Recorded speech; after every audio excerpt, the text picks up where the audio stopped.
ಕಾಂಗ್ರೆಸ್ ವಿಚಾರದಲ್ಲಿ ಈ ಸಂವಿಧಾನವನ್ನು ಬದಲಾಯಿಸಬೇಕು ಅನ್ನೋದು ಮುಖ್ಯವಾಗಿದೆ ಅಂತ ಇವಾಗ ಇವರು ಆರೋಪ ಮಾಡ್ತಾ ಇದ್ದಾರೆ. ಅವ್ರು ಹೇಳ್ತಾ ಇರೋದ್ ಮೇಲೆ ಇವಾಗ ಇವ್ರು ಹೇಳ್ತಾ ಇದ್ದಾರೆ. ರಾಹುಲ್ ಗಾಂಧಿ ಅವರ ಮೈಂಡ್ ಸೆಟ್ ಹಂಗೆ ಇದೆ, ಅವ್ರು ಚೇಂಜ್ ಮಾಡ್ತಾರೆ, ಆ ಮೂವರ ಜಾಗದಲ್ಲಿ ಇವ್ರು ಬರ್ತಾರೆ ಇವಾಗ. ಈಗ ಹೆಂಗೆ ಚೇಂಜ್ ಮಾಡ್ತಾರೆ ಕಾಂಗ್ರೆಸ್ ಇವ್ರು 400 ಪಾರ್ ಹಾಕ್ತಾರೇನ್ರಿ? ಮಧ್ಯ ಪ್ರಶ್ನೆ ಉತ್ತರ ಸಿಗು. 400 ಪಾರ್ ಅಂತ ಅವು ಎಲ್ಲಿಯೂ ಸಾಧ್ಯ ಇಲ್ಲ, ಹೈಲಿ ಇಂಪಾಸಿಬಲ್. ಇನ್ನು ಉಳಿದ ಯಾರಪ್ಪ ಅವ್ರು ಸಮ್ಮಿಶ್ರ ಸರ್ಕಾರದಾಗ ತೆಲುಗೊಬ್ಬರು ಶಾಲೆಯಲ್ಲಿ ನಾನು ಶಾನೆ ನೀನು ಶಾನೆ ನಾನು ಶ್ರೇಷ್ಠ ನೀನು ಶ್ರೇಷ್ಠ ಮಮತಾ ಬ್ಯಾನರ್ಜಿ ತುಸಾ ಇದ್ದಾರೆ ರೀ. ಪ್ರೆಸಿಡೆನ್ಷಿಯಲ್ ಟೈಮ್ದಲ್ಲಿ ಏನು ಮಾಡಿದ್ದೆ ಹೆಣ್ಮಗಳು ಆ ಸಂದರ್ಭದಲ್ಲಿ ನಮ್ಮ ಯಾರು ಯಶವಂತ್ ಸಿನ್ಹಾ ಅವ್ರನ್ನ ಪ್ರೆಸಿಡೆಂಟ್ ನಿಲ್ಲಿಸಿದ್ರು ಪಾಪ. ನಂತರ ಕೈ ಕೊಟ್ಟು ಹೋಗ್ಬಿಟ್ರಿ ಹೆಣ್ಮಗಳು.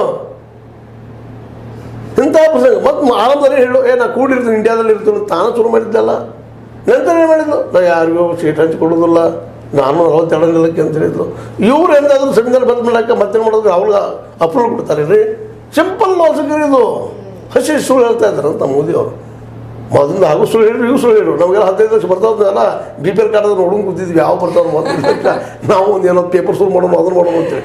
ಇವತ್ತು 15 ಲಕ್ಷ ಹೇಳಿ ಕಾಣಲೇ ಇಲ್ಲ ಅನ್ನೋದೇನಪ್ಪ ಅಂತಂದ್ರೆ ಇಲ್ಲೇ ಹೇಳೋದು ಒಂದು ಬೇಕಲ್ಲ, ಲಾಜಿಕ್ ಬೇಕಪ್ಪ.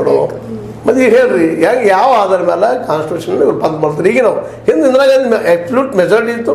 ಈಗ ಹೆಂಗೆ ನಮ್ಮ ಮೋದಿ ಅವ್ರದ್ದು ಆಕೆ ಮಾಡಿದ್ರು, ಮತ್ತು ಇವರು ಅದನ್ನು ಮಾಡಿದ್ರಲ್ಲ ಇವರು ಆಕೆ ಬಿಟ್ಟರು. ಇವರು ಇದು ಬೇರೆ ಗೌರ್ಮೆಂಟ್ ತೆಗೆದುಕೊಂಡು ಮತ್ತು ಮುಖ್ಯ ಚುನಾವಣೆ ಅನ್ನೋದನ್ನು ಪ್ರಜಾಪ್ರಭುತ್ವದ ಮೂಗದು ಉಸಿರದು. ಆ ಚುನಾವಣೆಯಲ್ಲಿ ತಮ್ಗೆ ಬೇಕಂತವ್ರು ಹೇಳಿ ತಮ್ಗೆ ಕೂಡಿಸಿದ್ರು. ಮತ್ತು ಇದಲ್ಲೇನ್ರಿ ಹಿಂಗೆ ನಿಮ್ಮ ಮುಂದೆ ಇಡೀ ಒಂದು ವ್ಯವಸ್ಥೆನ ಸಂವಿಧಾನವನ್ನು ಬದಲು ಮಾಡೋದ್ರದ್ದು ಏನು ಗ್ಯಾರಂಟಿ ಅದ ರೀ? ಮತ್ತು ಮೊದಲಿಂದ ಜನಸಂಘದ್ದಾಗಿರ್ಬೋದು ಅಥವಾ ಇವರು ಭಾರತೀಯ ಜನತಾ ಪಕ್ಷದಾಗಿರ್ಬೋದು, ರೈಟ್ ವಿಂಗದ್ದಾಗಿರ್ಬೋದು, ಈ ಸಂವಿಧಾನವನ್ನು ಅಂಬೇಡ್ಕರಿಂದ ರಚಿತವಾದ ಸಂವಿಧಾನವನ್ನು ಅವ್ರು ಒಪ್ಕೊಂಡೇ ಇಲ್ಲ. ಮೀಸಲಾತಿಯನ್ನು ಮೊದಲು ಒಪ್ಕೊಂಡಿಲ್ಲ. ಅವ್ರು ಮೆರಿಟ್ ಅವ್ರು ಬಂದಿದ್ದಾರೆ. ಸುಳ್ಳೇನು ಬೇಕಾದ್ರೆ ಅವರು ಪ್ರೂವ್ ಮಾಡಲಿ. ಸ್ವತಃ ಅವ್ರು ಗೋಲ್ವಾಲ್ಕರ್ ಅವ್ರು ಬರೆದಂಥ ಪಂಚ್ ಆಫ್ ಥಾಟ್ಸ್ ಏನೋ ಒಂದು ಅದು ಬಂಚ್ ಆಫ್ ಥಾಟ್ಸ್ ಅದೇ ಅದರಲ್ಲಿ ಅವ್ರು ಹೇಳ್ಕೊಳ್ತಾರೆ ಅವರು. ಇವಾಗ ಕೊನೆಯದಾಗಿ ಕೇಳೋದಾದ್ರೆ, ಸಂವಿಧಾನವನ್ನ ಬದಲಾದ್ರೆ ನಮ್ಮ ದೇಶದ ಚಿತ್ರಣ ಯಾವ ರೀತಿ ಬದಲಾಗುತ್ತೆ ಅಂತ ನೋಡ್ರಿ.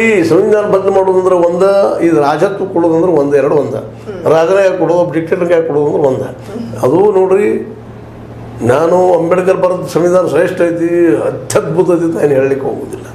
ಆದರೆ ಇವರು ಬರೀತಿರುವಂಥ ಇವ್ರ ವಿಚಾರಧಾರೆ ಏನು ಮನುಸ್ಮೃತಿಯ ಧಾರೆ ಇದಲ್ಲ, ಇದು ಮನುಸ್ಮೃತಿ ಧಾರೆಯಿಂದ ಸಾವಿರ ಮೇಲ್ಪಟ್ಟದ. ಮನುಸ್ಮೃತಿಯಲ್ಲೇ ಕೇವಲ ಮೇಲ್ವರ್ಣೀಯರು ಚೆನ್ನಾಗಿರಬೇಕು, 4 ವರ್ಣ ಮಾಡ್ತಾರೆ, 4 ವರ್ಣ ಪ್ರಕಾರ ಹೋಗ್ಬೇಕು, ಕೆಳಗೆ ಜಾತಿಯಲ್ಲಿ ಹುಟ್ಟಿದವರು ಹಂಗೆ ದುಡ್ಕೊಂಡು ಹೋಗಬೇಕು, ಮ್ಯಾಲ ಜಾತಿ ಅವ್ರು ಹುಡ್ಕೊಂಡು ಹೋಗಬೇಕು, ಅವ್ರ ಕೈ ಭೂಮಿ ಇರಬೇಕು, 100,000 ಸಾವಿರಾರು ಎಕರೆ ಭೂಮಿಗಳು ಅವ್ರ ಕೈಗಿರಬೇಕು. ಸುಮ್ಮನೆ ಏನೋ ಇಂದಿರಾ ಗಾಂಧಿ ಬಂದು ಅಂತ ತಿಳ್ಕೊಂಡು ಟೆಂಟ್ ಆ್ಯಕ್ಟ್ ಮಾಡಿ ಇವತ್ತು ಉಳುವವನೇ ಭೂಮಿ ಒಡೆಯನಾದ.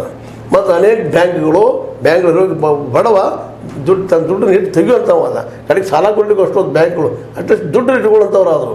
ಒಂದು ಸಪೋಸ್ ಅದು ಆಗದೆ ಹೋಗಿದ್ದೀರಪ್ಪ ಅಂತಂದ್ರೆ, ಈ ಸಂವಿಧಾನ ರಚನೆ ಆಗದೆ ಹೋಗಿತ್ತಪ್ಪ ಅಂತಂದ್ರೆ, ಇವತ್ತು ನಾವು ಪಾಕಿಸ್ತಾನದಲ್ಲಿ ನೋಡ್ರಿ, ಇವತ್ತಿಗೂ ಅದ ಪಾಕಿಸ್ತಾನದಲ್ಲಿ 100,000 ಎಕರೆಗಳು ಒಬ್ಬೊಬ್ಬ ಅಲ್ಲಿಯ ಪಠಾಣಿಕೆ ಮತ್ತೆ ಉಳಿದವು. ಅಲ್ಲೇ ಸಂವಿಧಾನ ಬದಲಾಗಲಿಲ್ಲ, ಅದರಲ್ಲಿ ಬಂದ್ಬಿಟ್ಟು ನಮ್ಮಲ್ಲಿ ಅಷ್ಟ ಆಗ್ತದೆ. ಯಾಕಂದರೆ ಭಾರತ ಮತ್ತು ಪಾಕಿಸ್ತಾನ ಎರಡೂ ಒಂದೇ ನಾಣ್ಯದ 2 ಮುಖ ಅಥವಾ ಒಂದೇ ತಾಯಿ 2 ಮಕ್ಕಳು ಇವರು, 2 ಕಡೆ ಒಂದು ಗುಣ ಇದ್ದವು. ಅಲ್ಲೇ ಸಂವಿಧಾನ ಅಲ್ಲಿ ಏನಾಯ್ತಪ್ಪ ಅಂತಂದ್ರೆ ಸಂಪ್ರದಾಯ ಬಂದು ಹಾಕೊಂಡು ಬಂದುಬಿಡ್ತು, ಇಸ್ಲಾಂ ಧರ್ಮ ನೆರವೇರಿಕೆ ಬಂತು. ಅಲ್ಲಿ ಏನಾಗಿಬಿಡ್ತಪ್ಪ, ಸಮಾನ